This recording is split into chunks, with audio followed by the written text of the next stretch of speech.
Lumakas pa po sa pagiging tropical storm o category 2 ang Bagyong Luis na siyang nananatili pa rin sa malaking bahagi ng Aurora.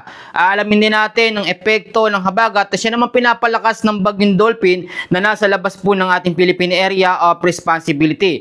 Aalamin din natin ang mga lugar na nakataas sa wind signal number 1 hanggang signal number 2. Pero syempre bago tayo magpatuloy, huwag niyong kakalimutan na i-like, i-share at i-subscribe ang ating YouTube channel. Ito po muli si Kuya Francis, ang inyong weather forecaster, tagapaghatid ng balita sa lagay ng ating panahon ngayong araw po ng Lunes, August 3, 2026. So dito po muna natin sisimulan.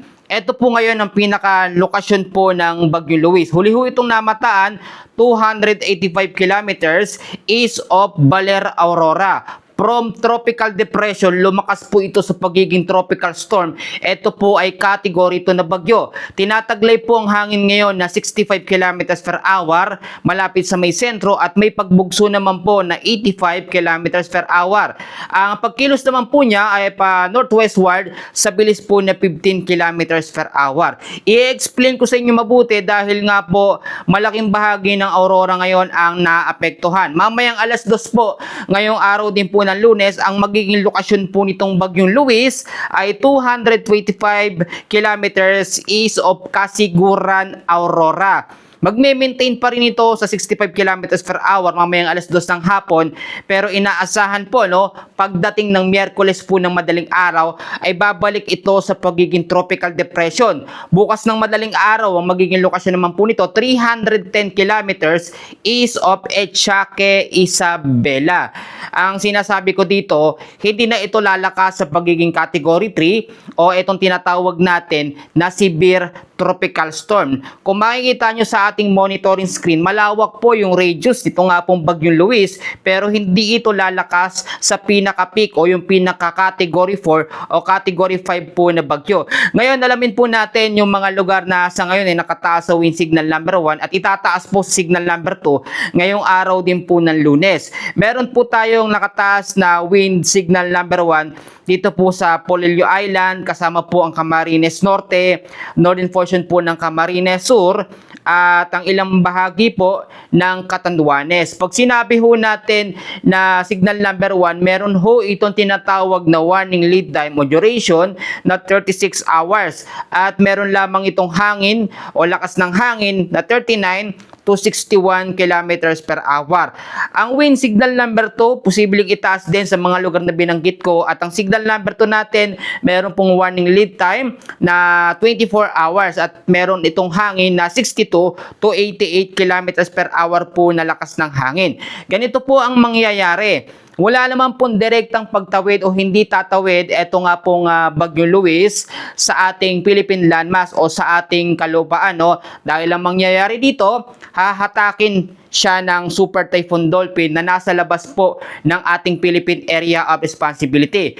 Ganito ang mangyayaring senaryo. Pwede yung tinatawag natin na pagsasanib po ng mahinang bagyo sa malakas na bagyo o yung tinatawag natin na Fujiwara effect o yung pagsasanib po ng dalawang bagyo kapag meron silang radius o distansya na 1,700 kilometers. Tulad na aking sinabi, ang Super Typhoon Dolphin ay papasok sa PAR o may mataas ang chance ng pumasok sa PAR sa pagitan ng August 5 hanggang sa August 10. Sa pagitan po ng mga araw na yon, etong Bagyong Luis ay pahina na sa pagiging tropical depression. So nakikita sa senaryo na hahatakin po ito o sasanib itong Bagyong Luis dito po sa Bagyong Dolphin o Super Typhoon Dolphin na ngayon ay nagme-maintain pa rin po yung kanyang lakas. Ito po patuloy pa rin ang epekto ng habagat o southwest monsoon sa may kanlurang bahagi ng ating bansa. Tulad na aking sinasabi, ito pong habagat nangyayari ngayon yung tinatawag natin na enhance o mas pinapalakas na habagat ng Super Typhoon Dolphin sa labas ng PAR. Ito po, naglabas ngayong araw ng Lunes ang pag-asa ng heavy rainfall warning. So makinig kayong mabuti dahil ito yung mga lugar na apektado ng dami ng ulan dahil po sa Bagyong Luis at dahil din sa mas lumalakas na habagat. Alamin muna natin yung mga lugar na nakakaranas ng mga pag-uulan ngayon. Meron din tayo mga update sa mga lugar po na walang pasok dahil nga po sa tuloy-tuloy na banta ng mga pag-ulan dulot ng bagyo at ng habagat. Dahil po sa Tropical Cyclone Luis, ngayong hapon po ng Lunes, meron po tayong inaasahan na 50 to 100 mm sa dami ho ng pag-ulan. Makinig ho sa Pangasinan, Cagayan, sa May Isabela, kasama po ang Quirino, Zambales, Tarlac, Nueva Ecija, kasama po ang Bulacan, Aurora, at Quezon. Yung mga lugar na yan, lalo na yung mga low-lying areas, mag-ingat kayo sa banta ng mga pagbabaha.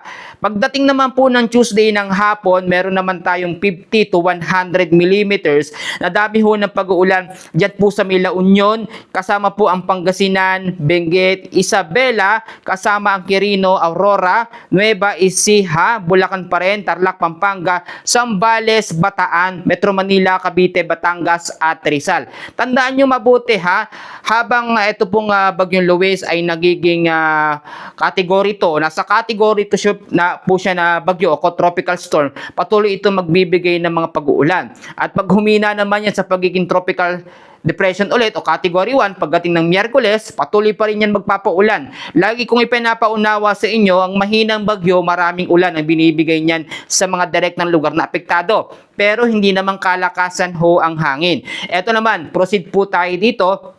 Sa mga lugar naman po na apektado po ng habagat o heavy rainfall warning dahil po sa habagat.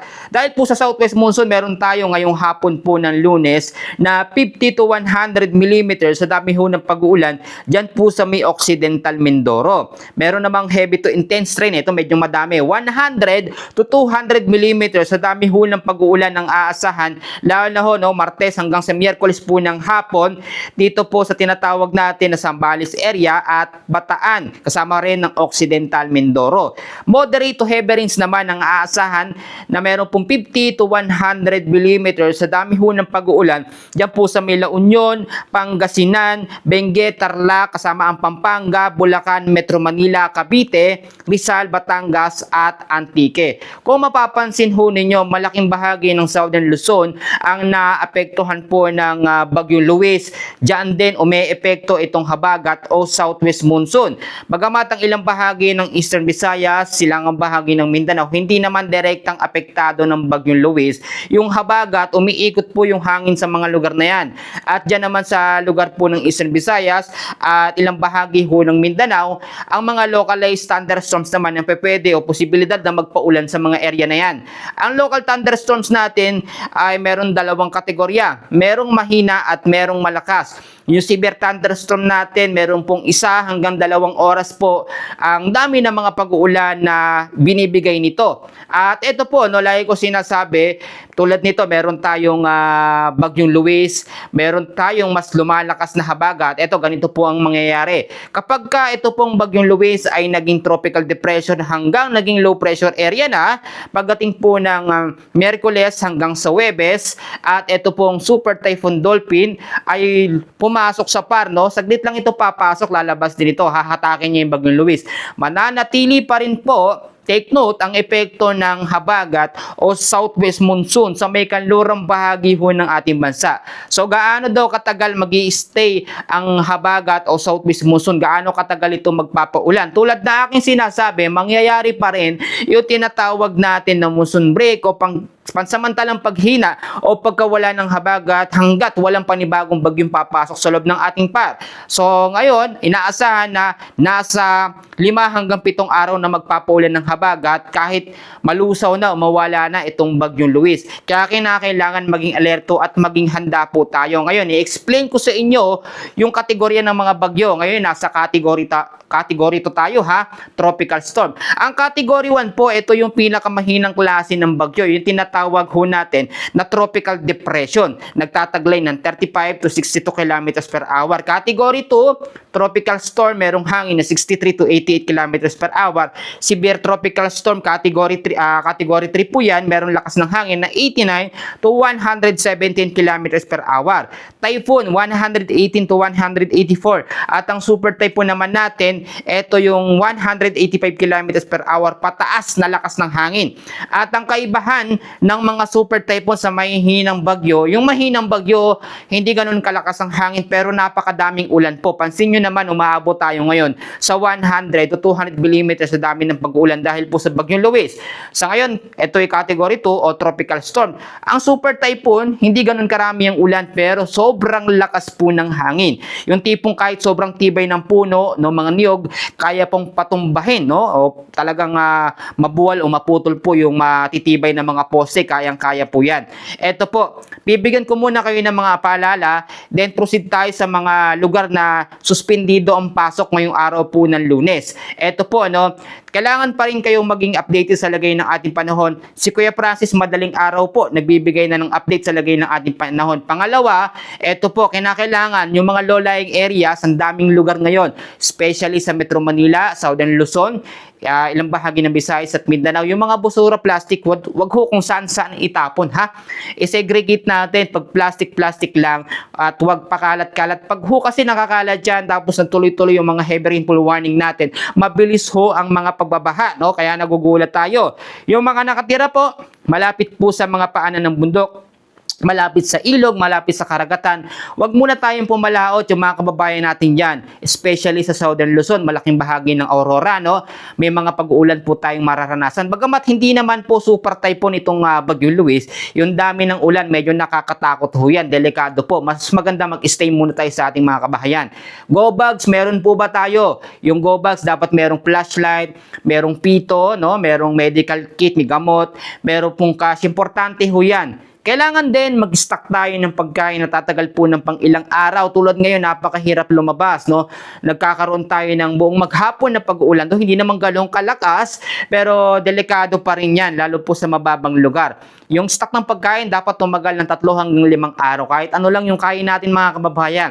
At ito, kailangan din po yung mga importanteng gamit, mga dokumento at mga papeles, mga appliances natin na importante, ilagay po ninyo sa mga lugar na hindi maaabot ng tubig o hindi maaabot ng mga baha. Huwag tayong pakampante, baka mamaya natutulog tayo, pagising natin bahang-baha na po, no? Kahit mahina ho yung pag-uulan, pero consistent naman po, no? Umaga hanggang sa hapon, talagang babahain tayo, lalo na kung wala po tayong maayos na drainage. Ganun po ang nangyayari. Ito po, panghuli nating paalala, ipag-pray natin sa Panginoon na ito nga pong Bagyong Luis ay hindi mangyari yung tinatawag natin na rapid intensification. Ang ibig sabihin nun, yung bigla ang paglakas po ng habagat. Kasi bigla ang paglakas po ng bagyo. Nangyari kasi yan sa habagat, bigla ang lumakas dahil po sa Super Typhoon Dolphin. Dito naman po sa Bagyong Luis, hindi pa rin natin inaalis yung mga posibilidad na mangyari yung gano'n, no? Pero sa forecast na ipinakita ko sa inyo, hindi naman mangyayari. Salamat po sa Diyos. Huwag itong lumakas sa pagiging typhoon o super typhoon, no? Huwag palakasin ng Bagyong Dolphin, bagamat kahit hatake na lang yan, no? Huwag na pong lumakas. So ngayon, i-summarize po natin, no, ang ating update.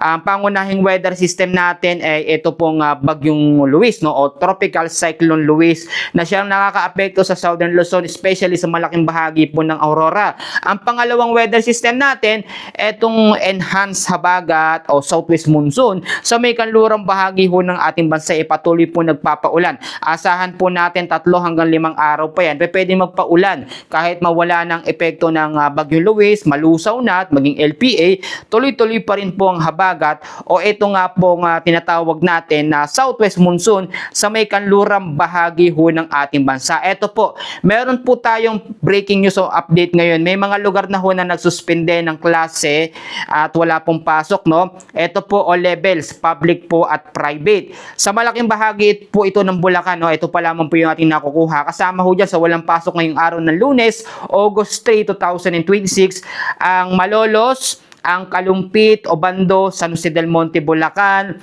San Miguel, Santa Maria, Hagonoy, Paumbong. Sa Metro Manila, meron na rin po mga lugar na nagsuspende ng klase, pero para sigurado din, no, pwede kayong makipag-ugnayan sa LGU, pwede nyo pong i-check sa FB page ng mga lugar natin o mga lugar po ninyo para din makasigurado po tayo. Eto, may nagtanong sa akin, no, kung merong panibagong kasunod ba pagkatapos ng Bagyong Luis. Actually, tanong kayo ng tanong kung may bagyo. Pag may bagyo naman, naman, sasabihin nyo, walang ulan. Ito po, yung bagyong Luis po, malulusaw yan pagdating po ng Miyerkules hanggang sa Huwebes. At yung susunod naman, ito nga pong bagyong Dolphin. Bagamat sa ngayon, nakikita natin, nasa typhoon category pa rin yan, medyo malakas pa rin.